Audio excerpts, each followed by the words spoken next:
Verônica, a palavra é sua. Se apresenta para nós, para a gente conhecer um pouquinho de você. E a gente está por aqui, qualquer coisa, a gente está aqui para responder e te ajudar como for preciso, tá? Joia, obrigada. Bom dia a todos, todas. O grupo é feminino hoje. Então, estou falando aqui de Recife e fico muito feliz pelo convite e também por ter tomado conhecimento, não é, desse projeto que está se expandindo aí, com a graça de Deus, tendo em vista a necessidade, não é, que a gente percebe de haver grupos assim, redes, não é, com esse intuito de reunir. E hoje, com a tecnologia, a gente não tem desculpa, não é? A gente precisa separar na agenda tempo, espaço, para ter esse tipo de oportunidade na nossa vida. Então, eu fiquei muito feliz de saber que isso existe. Quem conhece o livro do Kelly O'Donnell, O Cuidado Integral do Missionário, sabe que ele trabalha com aquelas esferas do cuidado. E nessas esferas do cuidado, esse grupo, não é? Esse projeto, ele faria parte do último círculo, né? Que seriam as redes. Então, a minha oração é que essas redes continuem se expandindo, crescendo, não é? Se multiplicando no Brasil e no mundo, porque de todas as formas, homens precisam, mulheres precisam, crianças precisam, toda a faixa etária, não é, de missionários, de famílias missionárias precisam. Então, quanto mais iniciativas a gente tiver, melhor. Bom, vou começar a compartilhar aqui a nossa tela. O tema que foi solicitado foi sobre saúde mental. Saúde mental e trazer algumas especificidades, como os transtornos mentais, como já foi falado por outras pessoas, o burnout, não é? Então, nós vamos hoje aqui nos deter um pouco mais na depressão e também na ansiedade, né, como transtornos. Então, a saúde mental e vida transcultural. Quando eu recebi esse título, né, esse tema, que ficou bem explicadinho, ficou muito joia, eu percebi que a gente primeiro precisa clarear um pouco, definir um pouco, não é? Colocar aí uma pauta em cima do que é saúde mental, do que é vida transcultural. E quem é que vive nessa vida transcultural? Vamos lá, eu acho que agora sim. Então, eu dividi aqui, na verdade, em 3 partes, não é? A primeira parte, a gente não tem muito tempo, é cerca de 1 hora que a gente vai falar, então, o tema saúde mental é super amplo, não é? Vida transcultural também tem várias subtemas, não é? Inclusos ali em vida transcultural, por isso eu vou usar pelo menos uma tela para a gente falar disso, mas eu dividi aqui a primeira parte, saúde mental, que os aspectos que eu ressaltei, conceitos, não é? Avaliação psicológica está dentro do tópico, e, finalmente, vida transcultural. Então, nessa primeira parte, nós vamos ver isso. Numa segunda parte, nós vamos ver os adoecimentos propriamente dito, depressão e ansiedade. Não vamos falar do burnout teoricamente, não é? Podemos citá-lo, mas não vamos esmiuçá-lo. E, finalmente, depois, a terceira parte é atividade em grupo, que é apenas algumas perguntas para orientar vocês, para falar um pouco mais sobre o assunto, do ponto de vista pessoal, do ponto de vista grupal. Nada certo ou errado, né? Apenas para trazer um pouco mais de discussão. Então, falando aqui dos aspectos da saúde mental que eu desejei ressaltar. Primeiro deles, saúde mental para quem? Não é? Então, quando a gente fala de saúde mental, como eu falei, é tema amplo.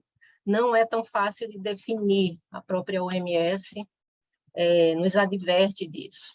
Mas, quando a gente fala de saúde mental, eu quero pensar aqui que a gente está falando da vida do missionário. E o missionário, não é, por si só, ele já tem um estilo de vida completamente diferente do sujeito do sujeito que vive na cidade, que tem, né, tem mais permanência nos lugares, que tem suas relações sem muitos cortes, tem muitas cisões, não é? Que se muda pouco, enfim. Então, tem mais estabilidade. Estabilidade é uma coisa que o missionário não tem, a não ser em Deus, em Cristo. Mas, na sua vida pessoal, ele sofre com a falta de estabilidade. Quando a gente fala de saúde mental, a gente vai, na vida do missionário, a gente vai justamente mexer nos alicerces, porque o sujeito precisa de estabilidade, o ser humano precisa para estar saudável. Então, por isso é tão desafiante viver a vida missionária, nesse ponto de vista, não é? De que nós mexemos nos alicerces, mexemos nas relações, tanto culturais com a própria cultura, que falando de vida transcultural, teríamos que abrir assim, um grande leque para falar de adaptação cultural, de aculturação, não é? Dos efeitos que a aculturação promove na saúde mental, psíquica, os abalos na estrutura de identidade, enfim. Mas hoje a gente vai se deter a tópicos mais superficiais, apenas para entender que isso está dentro do conjunto. Eu costumo definir o missionário, não é, de forma assim mais brincalhona, como um sujeito normal, tá? Porque essa pergunta sempre me vem quando eles estão em crise e me procuram, não é, para um atendimento. Será que eu estou normal? Será que eu perdi minha cabeça? Será que eu adoeci? Será que eu enlouqueci, não é? Tamanhas são as vivências, né? É o contraste, né, das vivências que eles vivem, das vivências que eles passam, né, nos campos que nunca passaram, né, na sua vida natural, na sua cidade. Então, esses contrastes fazem eles pensarem que eles estão meio que enlouquecidos, perderam-se de si mesmos. Então, é um sujeito normal dentro dessa moldura que é a vida missionária, né? Vivendo uma vida não muito convencional, com padrões não muito previsíveis e um futuro bem incerto. Então, essa figurinha aqui que eu achei há muito tempo atrás, eu sempre uso ela porque é a coisa assim, bom, ele está meio emburrado, né? Não é bem assim. Mas essa interrogação imensa de que você não sabe como será e ele diz, nem eu. Então, às vezes, né, a família pergunta, como é que vai ser? O que é que você vai fazer com seus filhos no campo? Como é que vai ser para educá-los? Como é que vai ser lá na frente? Como é que vai ser quando você voltar? E ele diz, ou nós dizemos, não sei, não sei, não sei. Deus sabe. Então, nós vamos na confiança de que Deus está fazendo o caminho, não é? Mas essa incerteza, tá? É que move, não é, a vida missionária. Então, incertezas constantes, mudanças constantes, né, de regiões, mudanças identitárias, mudanças de direção ministerial. Eu fazia isso, agora faço aquilo. Eu trabalhava em tal continente, agora estou em outro continente. Eu trabalhava em tal região do Brasil, agora estou em outra. Enfim, então essas mudanças constantes que incluem um outro tema chamado transições, não é? E zonas neutras, não é? Que o missionário tem que passar cada vez que ele tem que se adaptar num novo lugar, ele passa por uma zona neutra psíquica, emocional, que promove aí vazio, né? Que promove abalos, que promove uma sensação de desconforto, não é? De que não está lá atrás, mas também não está ainda naquilo que ele pretende estar. Então, aquele lugar que não é nada ainda. Geralmente, o missionário em adaptação cultural, ele está passando por essa zona neutra. As instabilidades constantes, por exemplo, para tirar visto, para renovar visto, alguns têm que sair, têm que voltar do país, não é, há tanto tempo. Então, financeira, né, nós sabemos, emocional e até institucionais, quando nós temos mudanças nas nossas instituições de envio, agência, quando eu falar enviadores, daí vocês entendem que eu estou falando de igreja e de agência. Tá? Então, instabilidades nessa zona também, que é um dos nossos principais relacionamentos, que são os enviadores, também abala demais a vida do missionário e a sua saúde mental. Eu digo isso porque tanto eu mesma passei por isso em campo, quanto percebo a quantidade de queixas, não é? Muitas vezes adoecimentos provindos das relações institucionais, por elas serem instáveis ou por elas não serem tão claras, não é, naquilo que elas esperam. Então, aqui a gente tem, como você vê, diversos temas de debate. A gente está só pontuando e colocando uma moldura nesse assunto para tratarmos hoje em 1 hora. Então, quando uma pessoa vai avaliar, já que estamos falando de saúde mental, vamos ter em mente, né, que alguém precisa avaliar esse missionário para ir para o campo. Graças a Deus, quando eu entrei nesse campo, quando Deus me chamou de uma área para outra, fazendo a minha transição missionária, eu saí de plantação de igreja para cuidado integral do missionário, quando no Brasil isso não existia enquanto ministério formal, não existia entidades, não existia o Sim Brasil, do qual eu faço parte hoje, não existia nada disso, existiam alguns nomes que eu ouvia falar de que poderia estar fazendo alguma coisa, e eu fui até eles para saber e para me conectar com esse mundo, não é? No exterior, é claro, na Europa, de onde procede todos esses primeiros empreendimentos, né? E nos Estados Unidos nós já tínhamos algumas coisas, várias coisas funcionando, mas no Brasil não. Então a gente fala de 15 anos atrás. Então, eu comecei a oferecer, eu era recém-formada em psicologia, porque a minha primeira formação tinha sido mesmo em seminário teológico e tal. Depois que eu formei tudo, eu fui para essa área da psicologia, que era uma grande paixão minha desde a adolescência. Então, eu fui fazer psicologia, achando que era uma pausa mental para mim, da teologia, da missiologia, de plantação de igreja, de livros ministeriais, eu queria dar uma pausa para mim. E eis que Deus estava abrindo um novo caminho ministerial, não havia essa pausa. Na verdade, ele estava me dando um novo caminho. E a primeira oferta que eu fiz às agências foi: será que eu posso avaliar os seus missionários? Aqui no Brasil nós não tínhamos esse hábito, não é? As agências, pelo menos as brasileiras, não, as que são ligadas, né, a missões internacionais e que têm um pé aqui no Brasil, então essas já tinham aí os seus procedimentos avaliativos.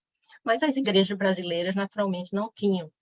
E eram também muito resistentes, né? Como assim um psicólogo? Como assim fazer avaliação, né? Para que isso? E daí eu escutei muito para que isso.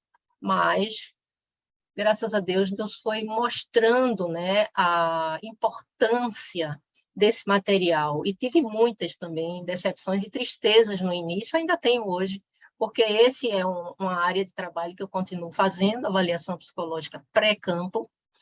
E me entristeço de que maneira? Quando esse trabalho, que é tão extenso que o psicólogo faz, o psicólogo cristão, que é voltado aí para as missões, quando ele faz isso, gera um relatório de 8, 10 páginas, com tanta informação importante sobre o candidato, e depois isso é engavetado. Isso é só pro forma. Então, infelizmente, essa não é a melhor maneira de utilizar a avaliação psicológica pré-campo. Realmente é um instrumento importantíssimo para o próprio candidato conhecer-se, saber o que se passa, saber ter objetivos de melhoramentos, de desenvolvimento pessoal.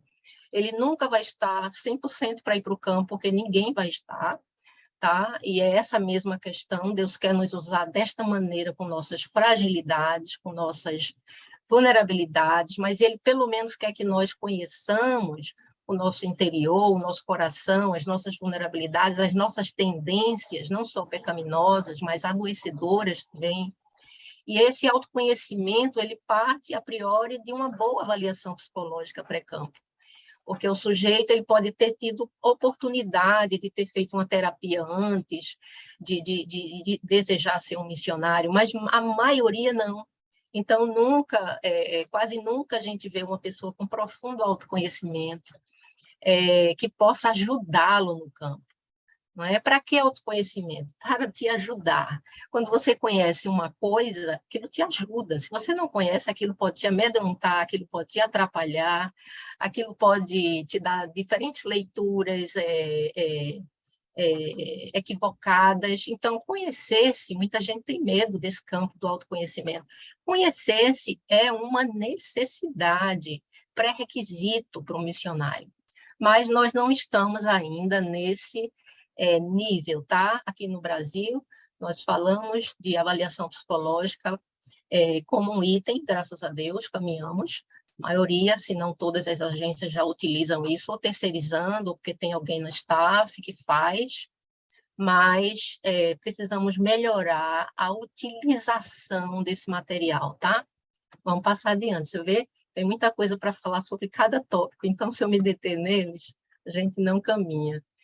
Eu estou com dificuldade de ver, porque tem a régua do... agora eu tirei, do próprio plataforma. Então, o segundo aspecto que eu trago é a saúde emocional e as crises identitárias. Olha, se o tema fala vida transcultural, eu tenho que falar de identidade.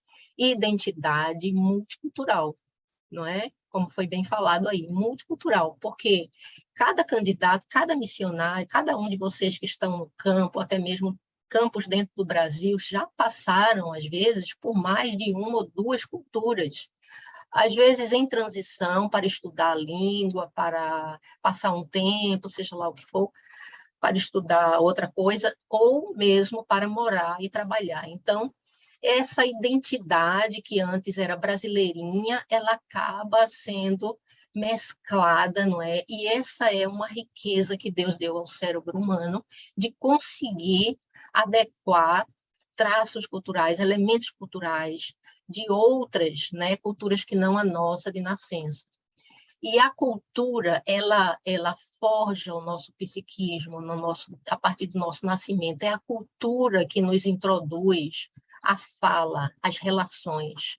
É com aquela mãe diante do seu bebê que ainda não fala, que ainda não consegue comunicar-se, não é? Bem novinho, bem ainda de colo, e ela vai apresentando as próprias emoções segundo a cultura dela. É óbvio que nenhuma mãe está pensando nisso, porque quando nós estamos na nossa cultura, nós não temos reflexão sobre ela, nós temos reflexão sobre ela quando saímos e percebemos na minha cultura diferente. Mas quando estamos imersos na nossa única cultura, nós não fazemos nenhum pensamento crítico. Podemos fazer moral, mas não crítico-cultural. Mas a mãe está ali dizendo, você está com fome, né? Está chorando porque está com fome, está chorando porque você está suadinho, está chorando porque você quer colo. E essa é a introdução da fala através da cultura que vai fundar o psiquismo humano. Então, perceba que a cultura é um elemento importantíssimo. Aí você assimila a cultura naturalmente, como quem bebe água, sem perceber nada. Essa é chamada enculturação, que é um processo natural de aquisição dos elementos culturais que vai te fazer um sujeito cultural. Aquela cultura é a tua cultura e você é ela também, você é o espelho dela. Tá? Tudo que você pensa, faz, e como a tua cosmovisão, ela tem um molde da tua cultura. Quando você vai para outra, você começa a ter crises identitárias, que as pessoas reduzem a palavra ao termo choque cultural, mas tem tantos desdobramentos por trás da palavra, do termo choque cultural, que é a aquisição de uma nova cultura, de uma nova identidade, tá? Então, a gente vai... Deixa eu desdobrar aqui. Então, a saúde emocional e as crises identitárias, a gente pode ver aqui, ela implica em superar continuamente crises identitárias, veja, relacionais ao longo da vida missionária em outros campos. Na pesquisa que eu fiz de campo, uma das maiores queixas, se não me engano, 70 e pouco por cento da população que eu entrevistei, falava que os maiores problemas, os maiores dificultantes de adaptação cultural do missionário nos primeiros anos era ter que trabalhar com equipes multiculturais, porque nós estamos num Brasil imenso, não é? Que temos, por mais que tenhamos, né, estrangeiros aqui, nós passamos todas essas gerações passadas sem sair. Não era uma cultura da viagem, não é como é a cultura europeia, norte-americana, de viajar, pegar a mochila, conhecer o mundo.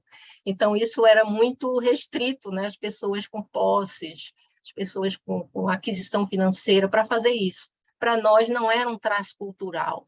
Então, conviver com outras culturas para o brasileiro ainda é difícil, tanto por conta da língua quanto das diferenças culturais. Então, problemas relacionais e as tentações para manter uma imagem imposta esperada. Então, aqui nesse slide, eu trago um pouco de reflexão sobre o nosso século, não é? Esse tempo que nós vivemos, que nos desafia a usar em todo tempo, não é, um selfie que não é o verdadeiro, o falso selfie, aquele que agrada as pessoas. Você pode dizer, mas eu sou um missionário, eu não faço isso, eu sou um cristão autêntico, eu não faço isso. Se você parar pelo menos uma vez ao mês diante de Deus, ele vai te mostrar quantas máscaras você já usou esse mês. Não é? Deixa o Espírito falar que ele vai te dizer, olha, olha aqui, tá vendo? Olha como você está querendo mostrar isso que não é. Olha como você está se portando assim para colher, não é, isso aqui. Então, nós temos essa tendência, e como nós estamos imersos nesse século, vivendo nesse século sobre as influências filosóficas e de comportamentos e de mentalidades desse século, nós precisamos fazer, como Paulo disse, renovar nossa mente.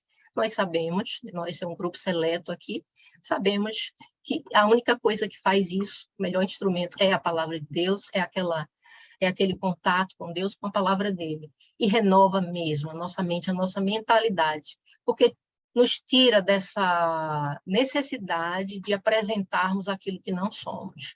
Mas eu lembro bem quando eu passei o meu tempo em África e visitei vários lugares, vários campos, e estive entrevistando lá mesmo, fiz também minha pesquisa, não é, que virou a pesquisa de mestrado, e fiz encontros de missionários, pude utilizar o máximo possível aquele tempo que passei por lá. E lembro bem que em um dos encontros de missionários que eu fiz, não vou dizer o país, o público nos dizia, tinha 30 missionários ali reunidos, né, vindos dos seus campinhos ali no entorno, e nós conseguimos fazer uma reunião de 30 missionários de um final de semana, justamente para falar sobre isso, saúde mental, saúde espiritual e etc. E elas diziam, a maioria mulheres, né, diziam bem assim, isso, nós não podemos dizer a verdade com a igreja, porque eles não entendem. Nós não podemos dizer tudo em relatório, porque eles vão cortar o nosso sustento. Então, existe aí, sabe, uma tensão que nos ronda o coração, sobre essa questão de manter uma imagem que agrada. Veja que o fundo disso é pecaminoso, não é verdade? Se a gente for avaliar nu e cru, a gente vai ver que é mesmo. Puxa, eu não posso fazer isso não é real, isso não é verdadeiro. Mas, ao mesmo tempo, temos o jogo de cintura, não é? Para poder manter nossas relações institucionais, sobretudo nosso sustento. O que é que eu devo falar, o que é que não devo falar, não é? Com a igreja. O que é que eles entendem? O que é que eu devo falar e não falar com o administrador da agência que visita o meu campo? Enquanto eu estive lá, eu vi muitos administradores de agência visitando os campos. Visitas restritas, visitas rápidas, não visitas de cuidado integral, mas uma visita pelo menos para ver os campos. E claro que não se falava tudo, e claro que não se podia falar tudo, não é? Até porque esse falar tudo tem a ver com abrir o coração, rasgar a alma, e ninguém faz isso, não é? Numa mesa longa em que todos estão ali comendo pizza. Então, é preciso relacionamentos mais profundos. Então, esse é um tópico, não é? Que está dentro dessa tensão que nós vivemos identitária entre aquele que triunfa, que é o que a igreja espera, nosso missionário é aquele que triunfa nas entrelinhas, quando ele nos encoraja, quando eles dizem para nós, como eu escuto, não é isso, de outros missionários dizendo, mas fulano diz para mim, eu não faria isso que você faz, como você é corajoso. Então, como lidar com esse tipo de concepção de que o missionário ele é algo mais que os outros? Por outro lado, a gente já teve gerações que colocava ali no púlpito, né, todo o seu lamúrio, né, dos campos missionários, o quão sofrido eles eram. Então, tem essa tensão que ainda hoje nós tentamos conciliar em nosso coração. Nós queremos viver com dignidade. Verônica, eu tirei férias em tal lugar, nem posso mostrar isso para a igreja, ela não vai entender, porque muitos vão dizer, eu nunca fui aí, então, é nesse lugar tão bonito. Então, são peculiaridades da vida missionária que às vezes nos faz ter uma linguagem, uma relação mais restrita, uma relação de medo, de tensão com os nossos enviadores. Não é? Penso que nesse aspecto, quanto mais os missionários, vou dizer o que eu disse há 10 anos atrás, acho que não mudei minha concepção, quanto mais os missionários são claros com seus enviadores, quando eles têm o púlpito, seja lá o que lugar for, para apresentar à igreja sobre seu ministério, sobre seu tempo no campo, quanto mais claro ele for de quão humano não é? Como Paulo disse, sei estar bem, sei também não estar bem, sei ter fartura, sei também não ter fartura. Então, veja o equilíbrio que o apóstolo Paulo ele dizia, tem horas que eu tenho para dar, em outras palavras, tem hora que eu não tenho nada. Então, essa abertura que Paulo tinha com as igrejas, sem medo de perder mantenedores, não é? Ah, tem demais, então vou passar para outro. Eu acho que a gente precisa pensar nisso, tá? Porque a gente educa a igreja, porque a gente educa a igreja sobre o que é missões, tá? Então, o que é que realmente é missões? O que é viver sob a guarda de Deus, sob a guarda do Deus do universo, não é? Então, essa imagem de servo que o príncipe desse mundo e a mentalidade desse século quer que nós abracemos é uma imagem falsa, é uma imagem maquiada, não é? É uma imagem que diz, está tudo bem quando você por dentro está morrendo. Nós, sim, né, temos o Setembro Amarelo e em outra palestra eu falava sobre suicídio e incluir o aumento de suicídio entre ministros, né, entre pastores, e não se fala muito de missionários, mas pastores de igrejas grandes, especialmente, como tem crescido esse número, porque eles dizem, são pastores que se matam pela igreja, não é? Entregam sua saúde, sua vida, sua integralidade para a igreja, e igrejas que matam pastores, porque eles chegam ao fim secos, não é? Não só com burnout, mas querendo morrer, uma depressão gravíssima, tá? Então, a gente vai seguir aqui adiante. Mais uma coisa, a saúde emocional do missionário nunca ocorre isoladamente. Quando a gente vai pensar em a missão de Deus, a Missio Dei, nunca podemos pensar em algo que é só meu. É o meu projeto, não é o seu projeto. Não é o meu projeto, não é? É o projeto de Deus, que pela graça dele, né, misericórdia dele, nós estamos sendo usados para levar à frente. Seja lá pelo que o teu coração palpita. Eu vou falar, o meu coração palpita por isso aqui que eu estou fazendo agora. Tá? Isso aqui é de extremo prazer para mim. Mas não é um projeto meu, né? Mas quantas vezes eu disse o meu projeto de cuidado missionário? Porque nós nos apropriamos. Sabe onde é que isso leva? Ao burnout.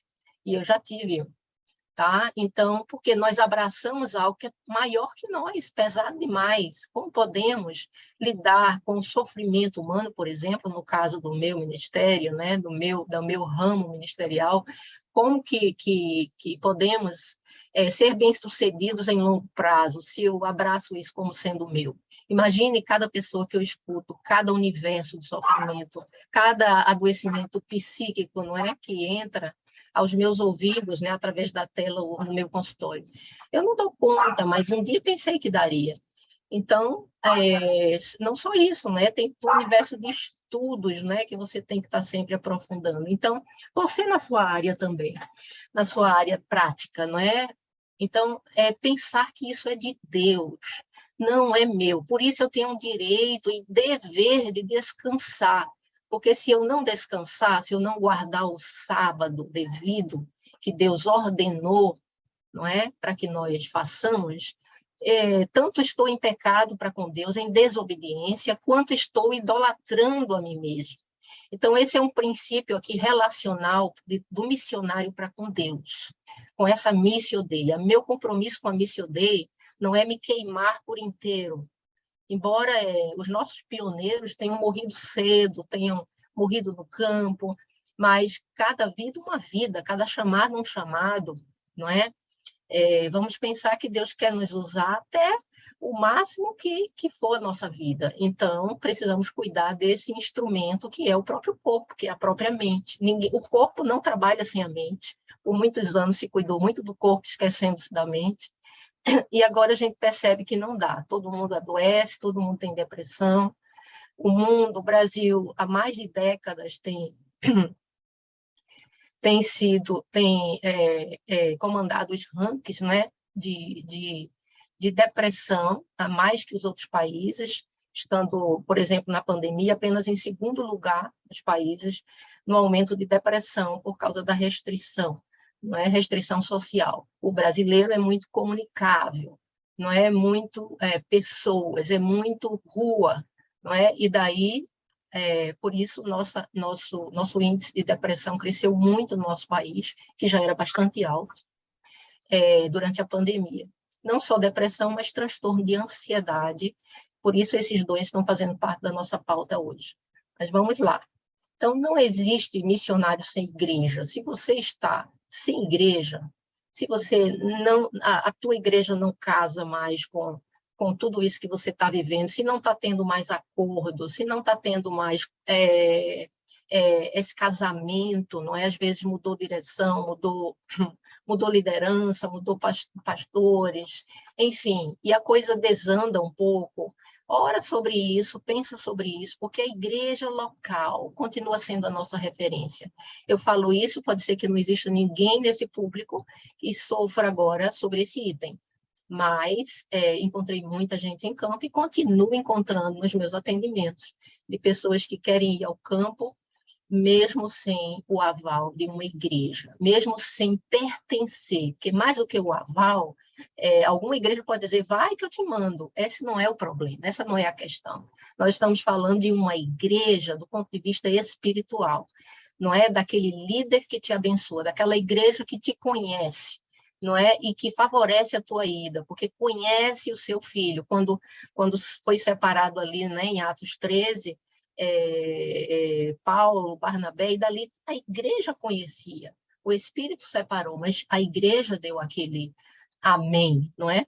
Então, é disso que estou falando. E isso aqui é uma das formas de adoecer, não só de adoecer emocionalmente, digamos assim, é uma brecha imensa para o reino de trevas trabalhar, porque eu nunca vi um lugar onde nós podemos ficar completamente soltos de toda a supervisão, como os campos missionários. Não sei se você percebe isso, mas enquanto eu estive andando por eles, quem estava me supervisionando de imediato ali? É o que eu digo para a igreja que está contando, não é verdade? Imagine quanto que o reino de trevas ciranda em volta dos missionários, querendo, não é? Querendo ali pescar qualquer vulnerabilidade sua em qualquer área. Então, a igreja é essa cobertura, tá? Essa cobertura que você pode dizer, não estou bem, essa cobertura que você pode dizer, preciso voltar, preciso de aconselhamento, preciso de membros orando por mim nesse momento, então é assim. A agência, é claro, é aquele aspecto, né? Aquele braço que, a partir do século XIX, começou a ser estendido para o mundo afora, porque o mundo é extenso demais para as igrejas locais alcançarem. E, graças a Deus, temos tantas agências, com tantas frentes de trabalho, com uma janela imensa de alcance, e cada vez o Brasil tem chegado mais longe, né? Tem enviado seus missionários para mais longe. Eu considero a agência um grande avanço, não é? Do ponto de vista do avanço missionário, ser redundante. Um grande braço. Quando trabalha bem, é espetacular o trabalho de uma agência, tá? Então, não fique sem agência no seu campo. Se tem pessoas sem agência, comece a pesquisar quais as melhores agências para o tipo de chamado que Deus tem te dado. Porque até isso você tem que ser criterioso. Na hora que você entra numa agência, você faz um casamento com ela, também com a filosofia, funcionamento dessa agência. Tá? Então, vamos prosseguir. Então, é uma estratégia, é estratégica, não é? A missão é relacional, é dinâmica, aliás, a saúde mental é relacional, é dinâmica e reflete a saúde dessas três relações, tá? E manter isso como uma estratégia, as boas relações entre igreja, agência e missionário, que eu chamo de tripé de missões, não é? Sem esses três pés, a coisa não funciona, ou funciona desequilibradamente. Então, agora sim, o que é saúde mental? Falamos um pouco do transcultural, não é, desse universo aí que inclui cultura, identidade, né, transição, zona neutra, um monte de coisa, e que pode ser também a raiz, não é, de muitos adoecimentos e grande parcela dos que retornam do campo, ainda é grande o percentual, não é, dos que retornam do campo nos 2 primeiros anos, por conta da dificuldade de adaptação. Mas fechando aquele elemento lá, né, da cultura, vamos aqui, o que é saúde mental? Então, em termos gerais, se eu fosse perguntar numa sala aí aberta, a gente teria muitas respostas. Mas o que é que os teóricos nos dizem, né? A Valesca pediu que eu fosse um pouco também teórica, técnica, então lá vai um pouco de técnica, né, de teoria. Então, a gente tem aqui saúde mental, um equilíbrio emocional. Então, quando é que eu tenho saúde mental? Quando eu consigo equilibrar, presta atenção nessas palavras em negrito, equilíbrio entre o patrimônio interno, o que é o patrimônio interno?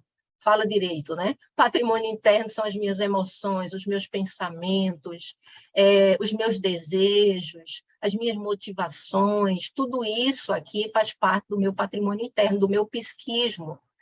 Quando essas coisas, quando eu não estou com saúde mental, tudo isso desequilibra, não apenas uma coisa. E segundo, é a capacidade de administrar. Então, veja, a capacidade de administrar a própria vida. Quando uma pessoa perde a capacidade de se auto-administrar, em termos de... Não é autossuficiência, não, viu, gente? É capacidade de administração interna e externa. Ah, eu não consigo mais dar conta da minha vida. Antes eu dava, agora eu não consigo. Tem algo mudando aí em você. Então, precisa ver o que está ruim, não é que você antes tinha uma capacidade e agora não tem mais. Então, já é um primeiro sinal que a gente deve se avaliar ou avaliar um colega. Capacidade de apreciar a vida. Quando nós começamos a embotar os nossos sentimentos, sentir eles um pouco embotados, o que você está sentindo? Não sei. Não é? O que está acontecendo? Não sei definir, algo estranho. Apenas não aprecio mais o que eu apreciava antes. Gostava de sair com os colegas, não gosto mais. Quero ficar mais quieto. Ou qualquer mudança nesse aspecto de apreciar a vida. Porque, veja, uma das primeiras nuances, quando você lê Gênesis, a criação, não é? Você vê Deus relatando do prazer dele com a criação. Então, o prazer... Nós, imagem e semelhança de Deus, o prazer está embutido no nosso cérebro. Nós precisamos de prazer para viver. Saudáveis, nós temos prazer na vida, não é errado isso. Pessoas que sentem prazer de encontrar pessoas, pessoas que sentem prazer de passear, de olhar o mar, de olhar o céu, que acorda de manhã e diz que joia, sabe? Isso de comer a sua primeira refeição, de sentir o cheiro do café no nariz, prazeres pequenos, minuciosos, que a gente pode passar até despercebido, mas eu incentivo você a percebê-los, porque nele está o apreciar a vida. E é esta vida que Deus te deu no cotidiano, e este cotidiano é repleto de oportunidades de adoração. Quando nós apreciamos o que Deus criou, tal qual ele fez quando ele terminou a criação dele, e viu Deus que era muito bom. O que é isso? Que expressão de prazer foi essa que Deus nos revelou nos primeiros capítulos das Escrituras? E nós, às vezes, como crentes, parece que temos vergonha de mostrar prazer nas coisas, não é? Então, tenha prazer, sim, no seu ministério, tenha prazer na vida, tenha prazer na diversão. O crente diverte-se pouco, nesse sentido de que parece que tudo é uma reprimenda, não é?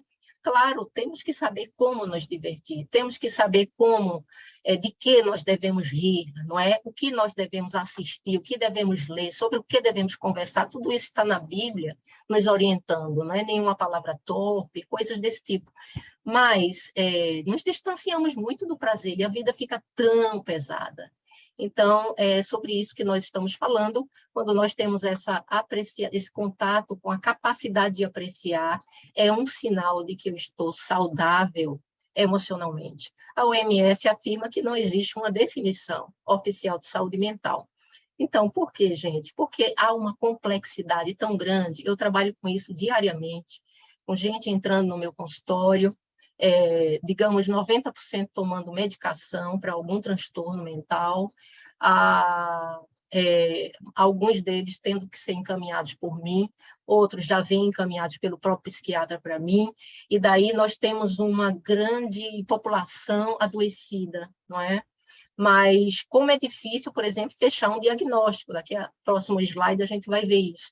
Hoje os psiquiatras demoram bastante. Mas o que é que eu tenho, doutor? Vamos lá, vamos seguir. Eu tô te medicando para, a priori, para a depressão, mas vamos continuar te vendo. Por quê? Porque não é tão fácil fechar um diagnóstico, tá? Por isso que a gente vai adiantar aqui um pouco. Mas é claro que pelos sintomas gerais, os mais fortes, os que estão se apresentando naquele momento, né, que a pessoa vai ao psicólogo e vai ao psiquiatra, é possível a gente ter uma hipótese diagnóstica, e por isso a pessoa já pode ser medicada, e também já pode ter, não é, uma intervenção também psicológica.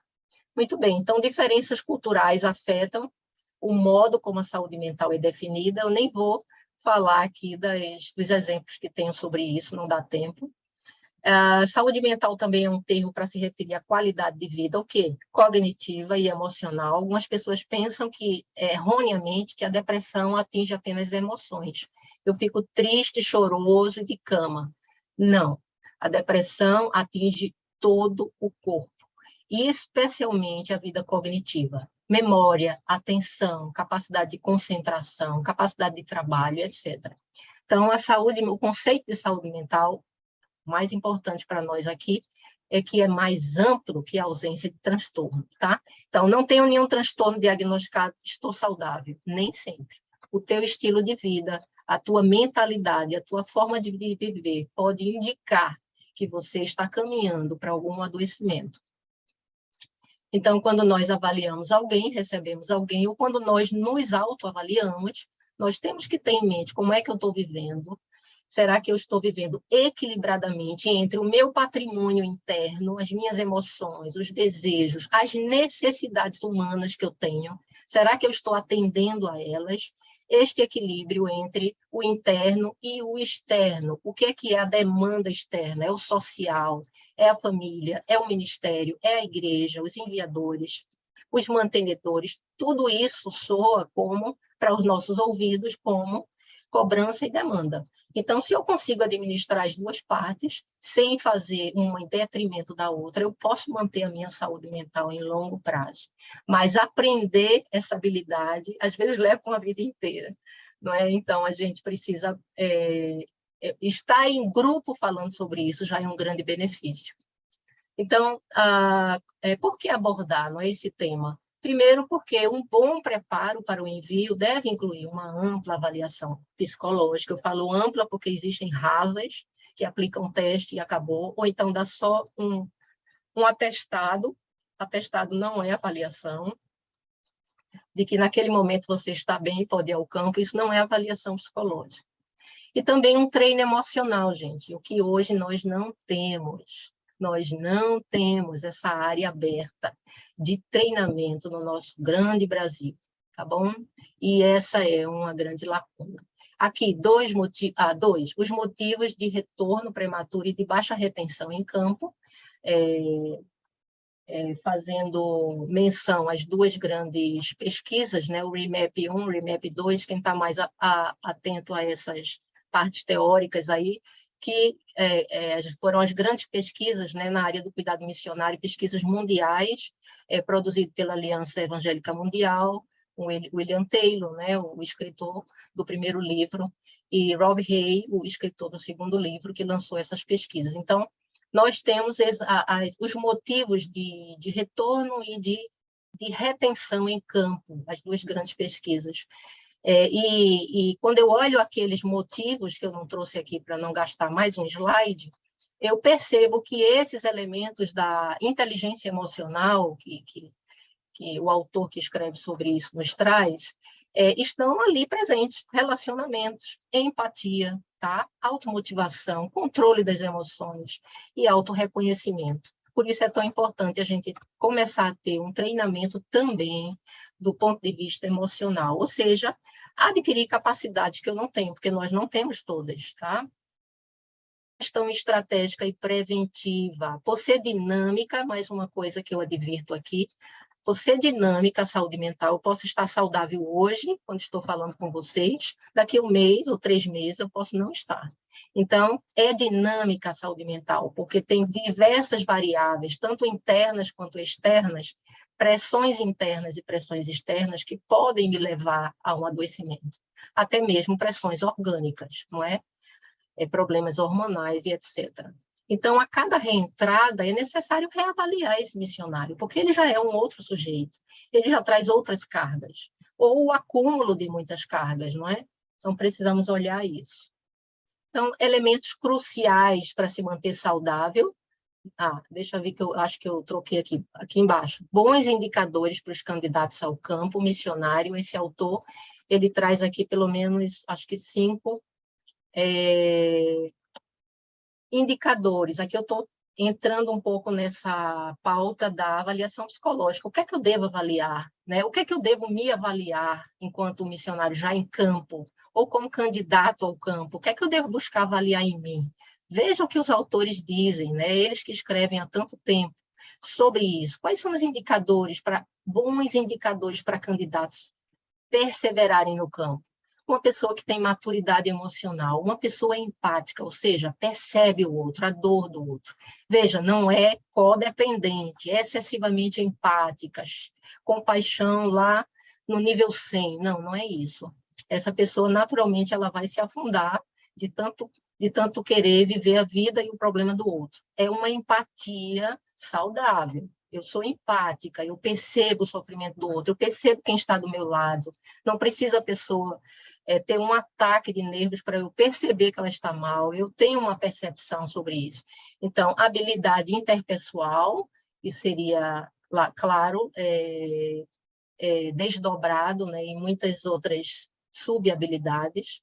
Identidade, ou seja, um senso forte de self. O que é que eu sou? Você acredita que, às vezes, eu pergunto para 1 ou 2 ou 3 missionários, eles não sabem responder, candidatos, não sabem responder sobre si mesmo? O que é que eu sou? Não, eles sabem dizer o que ele sabe fazer e quais os cargos que ele tem, qual o background dele acadêmico, o que ele é capaz de produzir. Isso ele sabe muito bem, mas isso está escrito no currículo. O que eu quero saber quando alguém vem ser avaliado por mim é como é que essa pessoa se diz, como é que ela se entende, como é que ela se vê, como é que ela se nomeia, quais são os traços que ela percebe nela, tanto ruins quanto bons.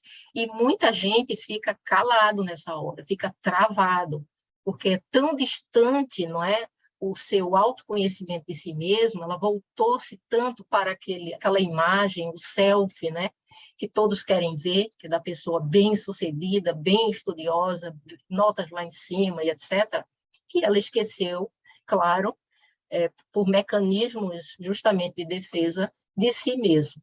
Expectativas realistas. Eu gostei muito porque outros livros que eu li também sobre retenção missionária e retorno de missionários diziam que as expectativas eram irrealistas, eram suficientes para trazer uma boa quantidade de missionários de volta do campo. Então, trabalhar as expectativas. O brasileirinho é uma cultura muito tanto saudosa, como também muito sonhadora, não é? E muito mística, mesmo sendo cristão, a gente tem uma ideia de que a coisa vai dar certo para mim. De onde é que vem esse pensamento, se não das nossas raízes indígenas, ou quem sabe até raízes, né, africanas, onde o misticismo, né, a coisa comanda, não é? Todas as nossas decisões. Então, vamos pensar, não é? É por aí. Então, a gente tem pelo menos essas 6 expectativas. E, por fim, o autor diz, bom nível educacional. Mas veja o que é que vem antes, não é? O que é que eu devo avaliar mais para manter a minha saúde mental em campo? Que outras características? Alguns autores, eu consigo lembrar bastante do Ronaldo Lidório, quando ele falava e escrevia sobre isso, ele dizia: a convicção de chamado é uma coisa que não pode faltar no missionário, porque as coisas esquentam no campo, não é verdade? As coisas pegam no campo, ficam difíceis no campo. E quando esses dias maus vêm, porque eles virão, se eu não tenho convicção de que Deus me chamou, se isso aí esmorece, eu realmente, o caminho é a volta.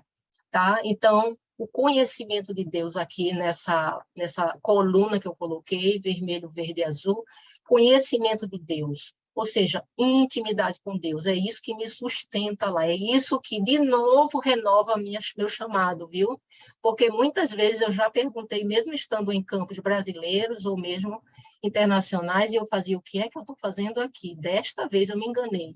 E se não fosse a intimidade com Deus, o ouvir a voz dele, eu teria voltado, não é? Mas está ali o Senhor dizendo: calma, calma, não é? Lembra daquilo que a gente conversou lá atrás, lembra de quantas vezes eu confirmei, lembra daquela palavra, e é essa intimidade que me sustenta e renova o meu chamado no campo, renova a minha alma, renova o meu prazer, e assim vai. Autoconhecimento, como a gente vem falando, precisa ampliar muito esse círculo, tá? Para você conseguir se manter em campo saudável, conseguir dizer não às demandas externas, conseguir dizer sim a algumas necessidades pessoais, mas também não se tornar um egocêntrico, não é? Sabendo que você está para servir, que você é servo. Então, um equilíbrio que só vai se dar a partir daquele grande mandamento, não é? Trazido por Jesus, funcionando. Amar a Deus acima de todas as coisas, amar o próximo como a si mesmo. Aqui nesse triângulo está toda a harmonia para nós nos mantermos no campo.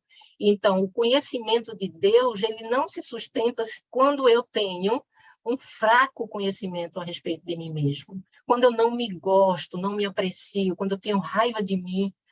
Tem missionários, tem pessoas candidatas que atendo que chegam a ter raiva de si próprios, de se rejeitarem como pessoas.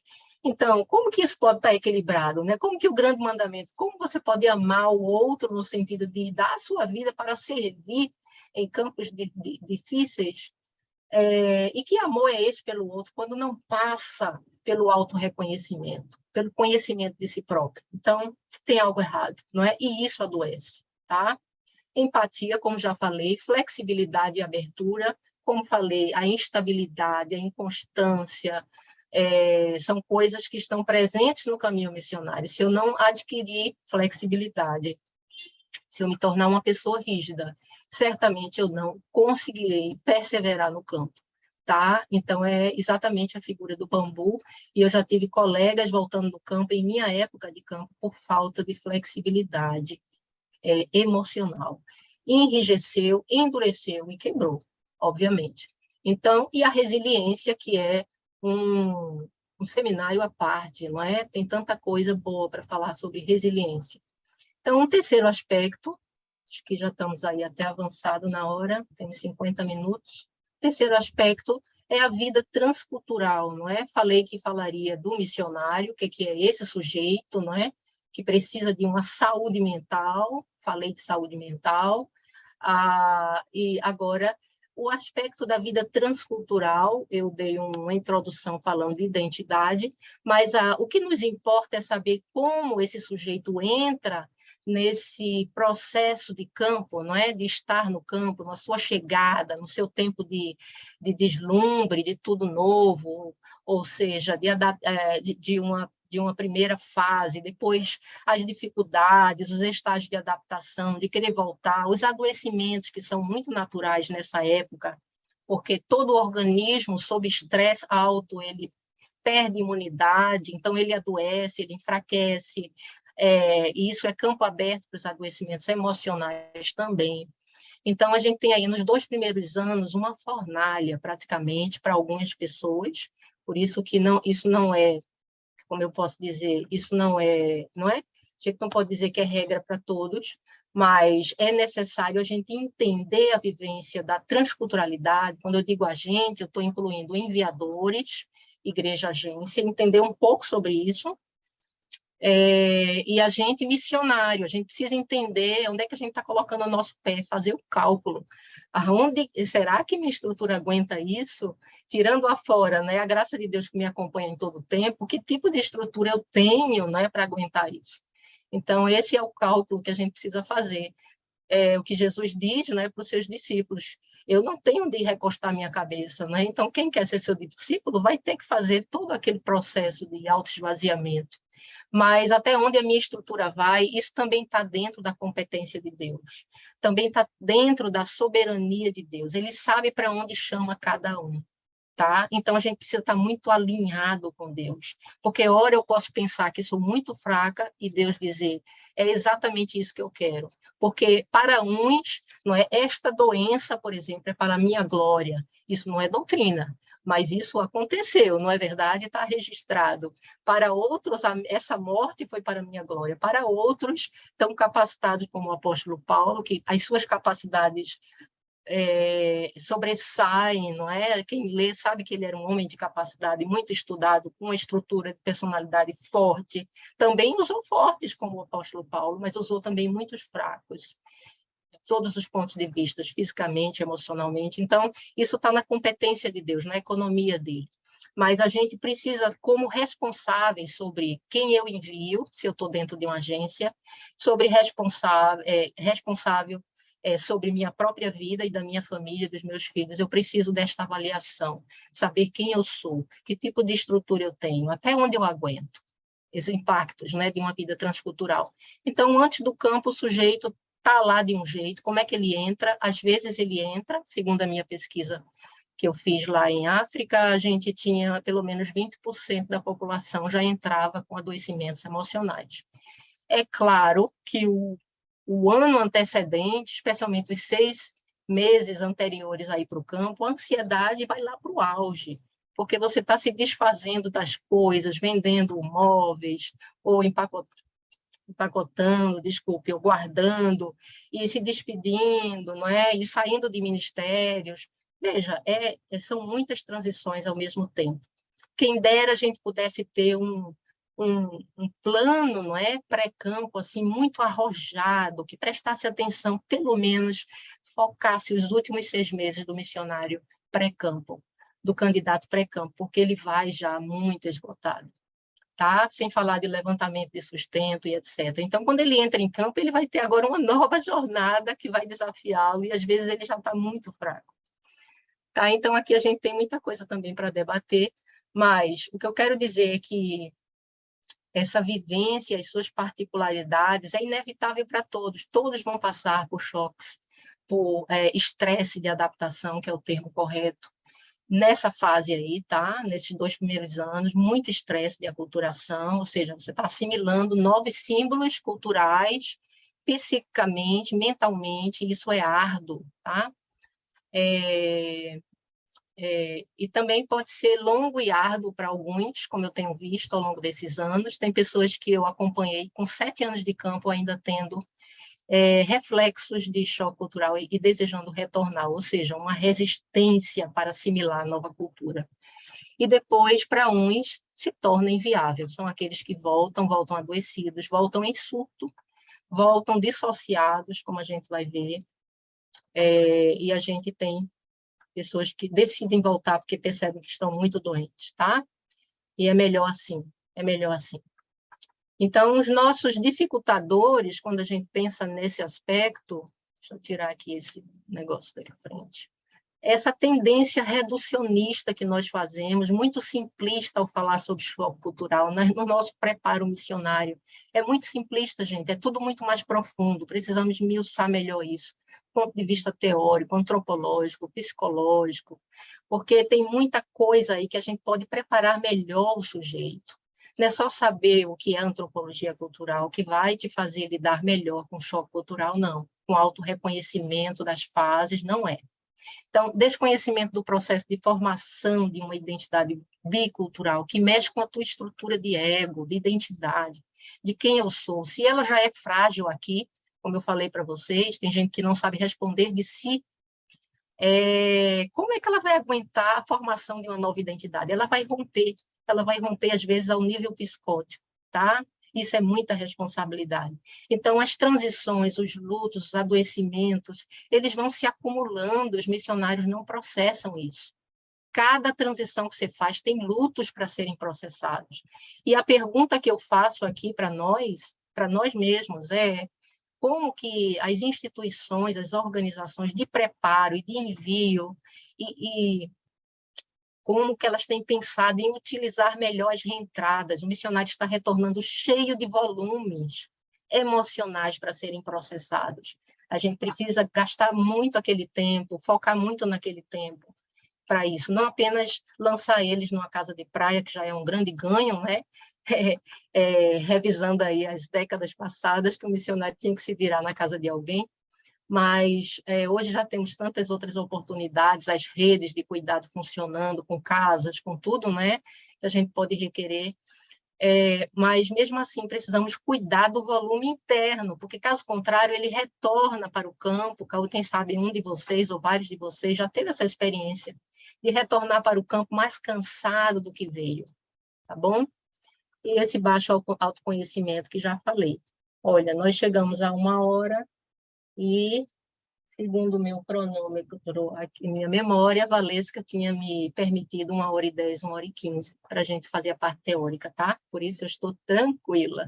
Vou falar agora sobre os adoecimentos mentais, que a gente separou como sendo apenas a depressão, o grupo, né, da depressão, das síndromes depressivas e também das síndromes ansiosas. Não vamos falar de outros, tá bom? Claro, o tempo não dá e porque também foi selecionado esses dois para mim. Então, primeiro, eu usei o Dal Galarrondo, quem não é dessa área, esse nome é esquisitinho mesmo, né? Mas é um dos autores aqui que já reeditou o livro dele na área da psiquiatria e da psicopatologia, que é uma área que eu gosto muito, eu leio bastante ele. Ele é de décadas atrás e continua sendo ainda o melhor. Então, ele usa, não é, essa nomenclatura, que são as síndromes. Então, só para você saber do que estamos falando. São agrupamentos relativamente constantes e estáveis de determinados sinais e sintomas. Então, quando ele fala síndrome, ele está falando dos grupos de sintomas presentes naquele adoecimento. Aí a gente tem aqui transtorno. Você diz, mas Verônica, eu escutei do médico que eu tinha um transtorno depressivo, que eu tinha um transtorno de pânico, certo? Quando a gente parte para os outros manuais, que a gente vai ver lá na frente, não promovidos aí pela OMS, a gente vai ter essa nomenclatura dos transtornos específicos ou das entidades nosológicas, que é aquilo que identifica quais são os fatores que causam a doença, os padrões evolutivos daquela doença, né? Tudo mais. Quando eu chamo um transtorno, eu já estou instituindo o que é esta doença, tá? Não apenas a síndrome, o agrupamento daqueles sintomas. Só para a gente referenciar um pouco, tá? Então, a gente vai ver aqui os mecanismos psicológicos, psicopatológicos, antecedentes genéticos, tudo isso está contido num diagnóstico, que vai trabalhar com essa entidade nosológica, né? Então, a gente vai ter as síndromes depressivas, segundo o Dal Galarrondo, que é um grupo aí de depressões diferentes, síndromes ansiosas ou síndromes com componentes de ansiedade, só para você saber que são coisas diferentes. Teríamos ainda, né, as síndromes maníacas, e transtorno bipolar está dentro delas. Teríamos as síndromes psicóticas. Essas em negrito a gente não vai ver. Nós vamos hoje nos deter às duas síndromes aqui que eu falei. Então, os dois referenciais, quando você sai de um psiquiatra, você sai com um CID, um Código Internacional de Doença. Então, CID tal, não é a doença tal, tá? Só para você saber. E nós estamos agora, justamente em 2022, foram lançadas as últimas versões, o CID-11, que era CID-10 até ano passado, e o DSM-5, que é o Manual Diagnóstico Estatístico de Doenças Mentais, onde está tudo isso aí descrito. Sintomas, o que é que descreve cada doença, quanto tempo que deve ter aquele sintoma para configurar. Então, estou triste, já é uma depressão. Não, precisa manter esses sintomas, pelo menos 4 ou 5 do grupo, tá? O grupo nosológico, o grupo, né, de sintomas daquela doença para poder se configurar uma depressão, tá bom? Então, se a coisa não é permanente, a gente tem que ver o que está provocando, tá? Mas se torna permanente, pelo menos por 1 mês, 2 semanas, 3 semanas, de acordo com o DSM, aí a gente já tem uma doença que pode ser diagnosticada. Então, a gente vai ter aqui o transtorno, em primeiro lugar, eles são chamados de neuroses de angústia, porque todos eles estão aí no campo da neurose, tá? Então, a gente tem o transtorno de ansiedade, e fique feliz porque é o campo da neurose, tá? Alguém pode dizer, não quero ser neurótico, não. Bom, só tem outras 2 saídas para você. Você vai ter uma estrutura psicótica, que é bem pior, ou você vai ter uma estrutura perversa, que é ainda pior. Então, fique feliz por ter uma estrutura neurótica. Foi assim configurado, não é? Teoricamente, para a gente entender melhor que é uma estrutura saudável, mas pode desenvolver neuroses adoecidas, tá? Neuroses já são os adoecimentos provindos dessa estrutura. Então, ansiedade, preocupação excessiva. Como é que eu sei que eu tenho um TAG? Né? Então, essa preocupação excessiva, sem controle, associada a pelo menos 3 sintomas abaixo que eu vou mencionar, persistente por pelo menos 6 meses. É uma pessoa que não descansa, ela está num alerta completo, o tempo inteiro ela não dorme bem, ela não come bem, ela tem insônia, tem dificuldade, ela tem dores no corpo porque não relaxa, ela tem muita irritabilidade, pavio curto. Veja, sintomas aqui também estão no grupo dos sintomas da depressão, mas uma coisa difere da outra quando a gente vê o total. Tá? Essa pessoa tem dificuldade para se concentrar, tudo isso é o TAG, tá? Um cansaço fácil, tem cefaleias, dor no estômago, taquicardia. Normalmente, quem tem transtorno de ansiedade tem muita taquicardia, tem formigamento, sudorese, tá bom? Transtorno de pânico é um outro transtorno dentro das neuroses de angústia, que a gente vai ter. São crises recorrentes, não é? Elas não estão ali toda hora, é diferente do transtorno de ansiedade, que ele permanece, você acorda com ele, você fica com ele, dorme com ele. O transtorno de pânico, você está bem, de repente você tem uma crise ali, que você pensa que vai morrer naquele momento. Então, ele desenvolve o medo de ter novas crises, porque a primeira crise é tão fora do normal, você pensa, vou morrer agora. Tem pessoas que correm para o hospital, tem pessoas que saem correndo, gritando. Essa semana mesmo eu atendi alguém assim, no consultório, que teve exatamente um episódio assim, correu para dentro do hospital, não esperou nem maca, nem nada, saiu correndo. Então, porque a pessoa pensa que ela está com risco altíssimo de morrer naquele momento.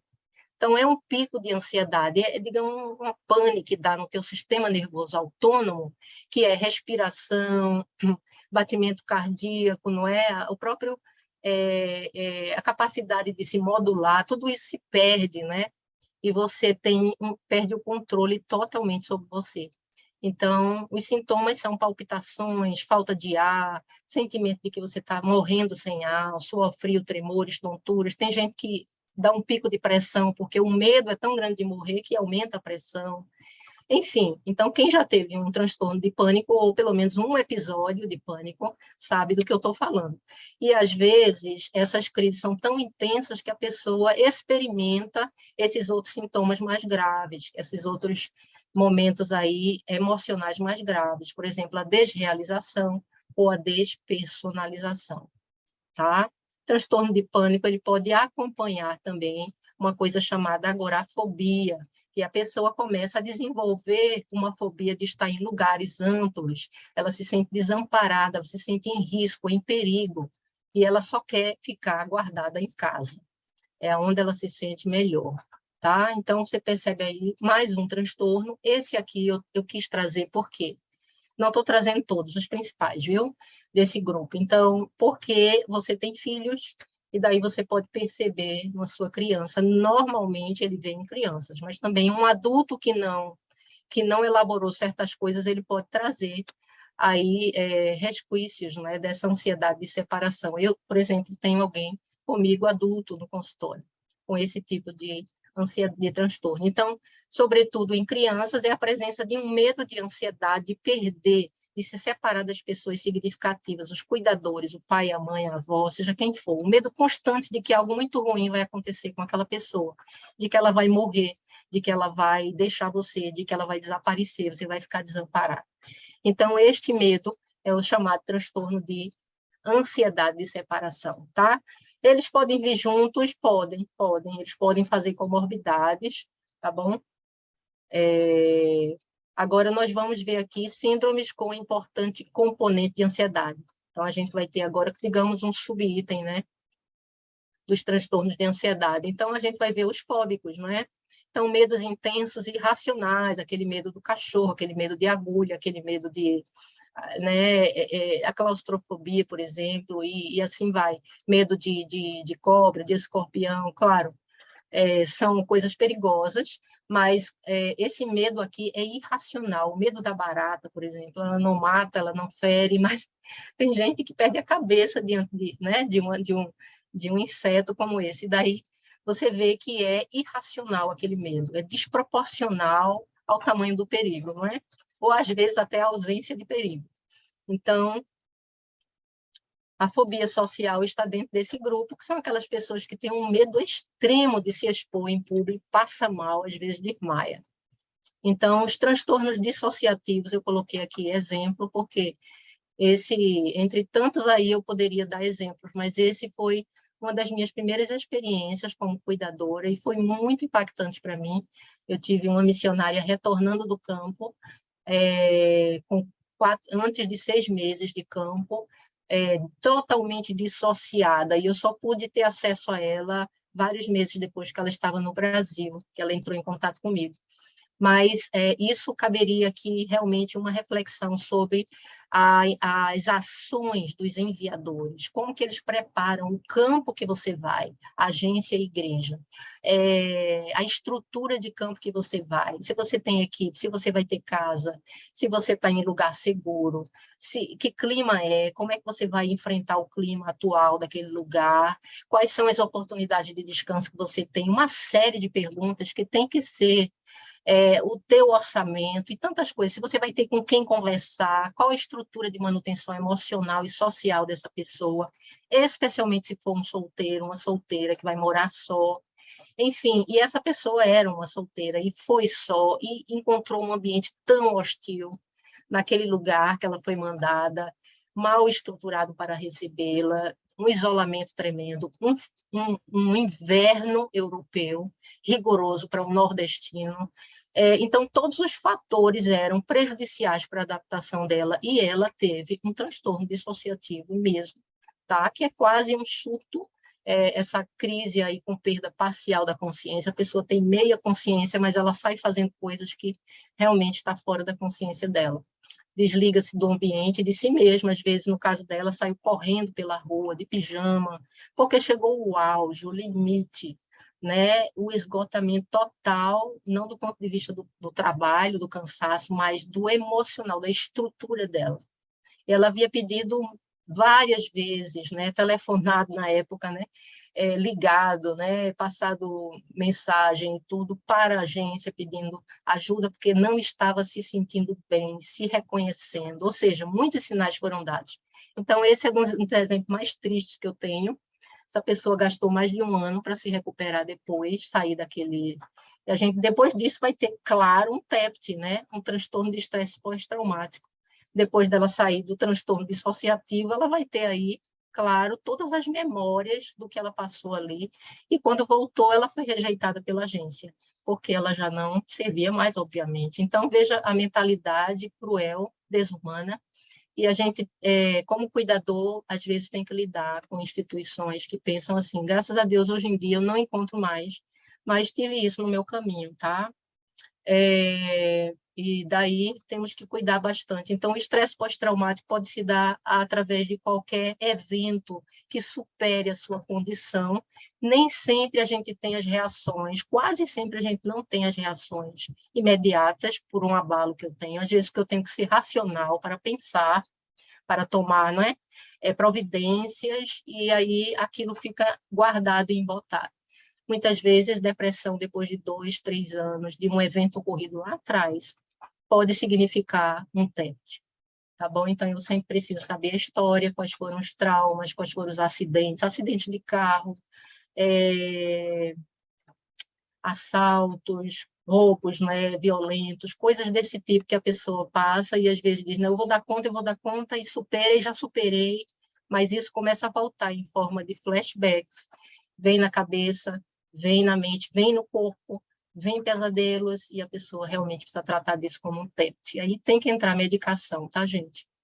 A maior parte aqui desses transtornos vão ser tratados, aliás, todos eles no nível diagnosticado tem que ser medicado.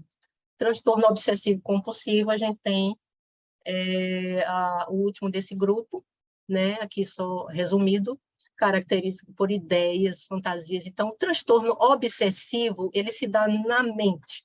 São as ideias intrusivas, a pessoa não quer pensar naquilo, de várias conotações, pode ser sexual, pode ser de morte, de violência, coisas que não têm a ver nada com a personalidade da pessoa, com o desejo real dela, mas existe aqui esses pensamentos entrando na corrente de pensamentos, invadindo, e a pessoa sofre muito. Um dos transtornos que eu digo da organização neurótica mais sofridos, tá? Porque a pessoa não tem sossego, ela não controla, não tem sossego. E daí pode ser compulsivo, porque você começa a ter comportamentos rituais para desviar o pensamento. Então, você pode ter isso em grau leve, que quase não lhe atrapalha, e em grau, né, moderado, como qualquer um dos transtornos, tem esses vários graus, que já começa a te dar um prejuízo significante. Imagine um ritual que você tem que bater no lugar 4, 5 vezes antes de sair ou de entrar, e esses rituais eles vão ficando cada vez mais complexos para a pessoa poder desviar o sofrimento psíquico dela. E as síndromes depressivas, vamos lá para eles, né? Então, a gente vai ter a depressão maior, que só a nomenclatura para diagnóstico, você não precisa entrar nesses detalhes, e vocês vão receber esse material, tá bom? Transtorno depressivo persistente ou distímico, quero dar uma atenção a esse, porque tem pessoas que têm depressão de muitos anos. Ela começou na adolescência, como um cliente da cidade, que eu tenho aqui comigo, no consultório.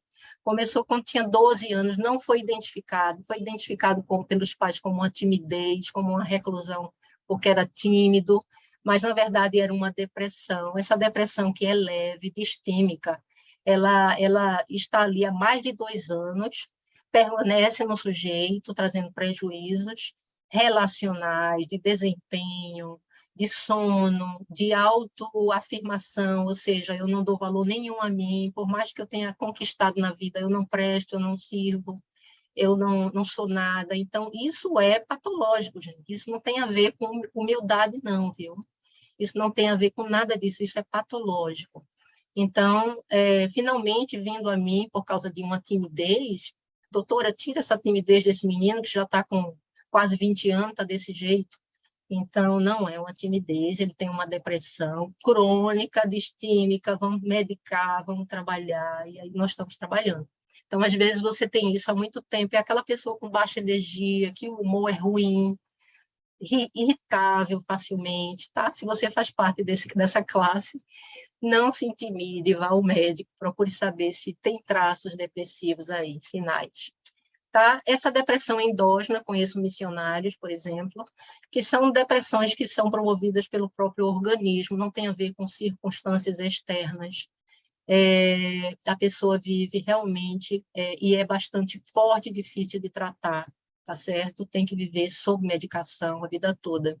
Depressão psicótica é aquela que contém elementos da psicose. Por exemplo, a pessoa não só tem os sintomas da depressão, mas tem também delírio, alucinação, vem junto com a depressão, tá bom? Então, são depressões mais graves, normalmente uma depressão em nível grave, quando a pessoa não tratou com medicação, com terapia, ela vai avançando, viu, gente? A depressão, ela não recua por causa da sua boa vontade. Não, você pode sustentá-la num nível leve, fazendo exercício físico, tendo uma boa alimentação, passando a descansar, revendo o seu estilo de vida, suas relações, mas ainda assim ela requer um tratamento medicamentoso para ela ser curada, tá? Então, estupor depressivo, por incrível que pareça, eu já recebi um missionário assim, voltando do campo, por resistência a entender que estava doente. Ele desmaiou no próprio púlpito de tanta resistência a parar de trabalhar. Então, ele entrou num estupor, né, catatônico, e você falava com ele, ele ficava rígido, sentado numa cadeira por horas.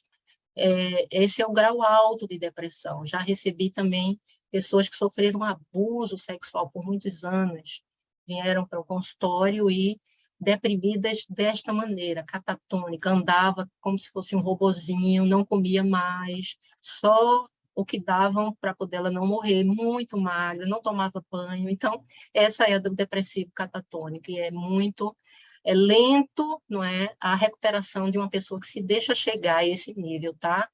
Não brinquem com depressão, gente, porque é muito invasiva. Então, a gente vai ter aqui uma multiplicidade de sintomas. Não pense que é só a tua afetividade, que é o teu humor, que é abatido, mas você vai ter o corpo, não é? Neurovegetativo, o teu corpo dói, as tuas articulações dói, tua coluna dói, você tem dor de cabeça diária, tá? Você tem a autovalorização, vai lá para baixo, não é? A tua vontade, a parte volitiva, você não tem vontade para nada. Isso vai aumentando na medida que a depressão está agravando. Pode começar leve e depois vai aumentando, tá? Então, acho que a gente pode parar, são 1h19. A gente pode pensar também que pessoas saudáveis como o nadador Michael Phelps, não é? Que revelou ter depressão, então uma pessoa que vive ali fazendo exercício físico.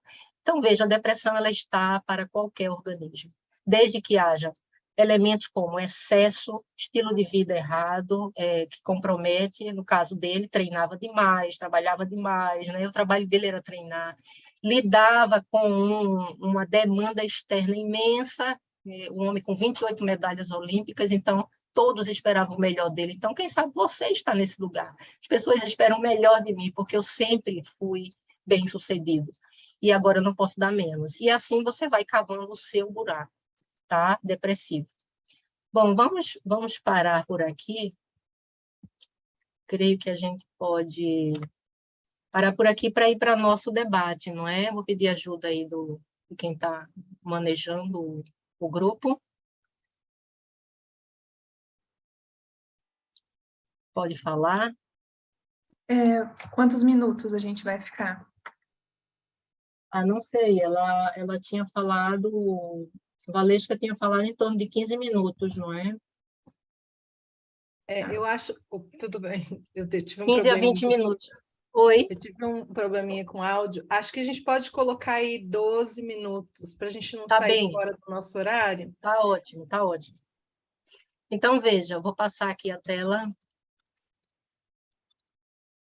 Vocês vão receber tudo isso, então vocês podem olhar esse finalzinho, tá? Que não deu tempo.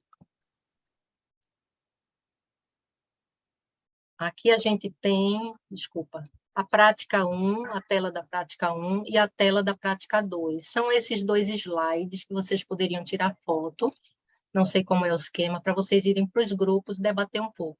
Esse primeiro é bem rápido, o segundo leva um pouco mais de tempo, então tentem não conversar muito sobre outras coisas e focar nas práticas para a gente conseguir tirar um pouco mais delas. Gente, eu realmente preciso me despedir de vocês, que eu vou correr agora para o consultório.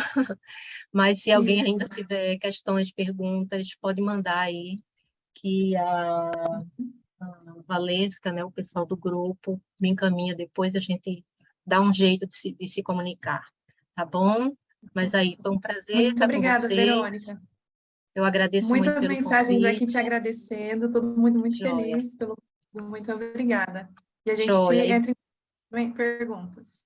Ótimo. E aí eu prometi mandar, então, o PDF desse material para a Valesca, que ela transfere para vocês, tá bom? Vocês vão ter isso Tá bom. com vocês. Um abração, Tá bom. Deus abençoe a Um abraço, todas. gente. Deus Muito abençoe. Tchau, obrigada. tchau. Nada, tchau.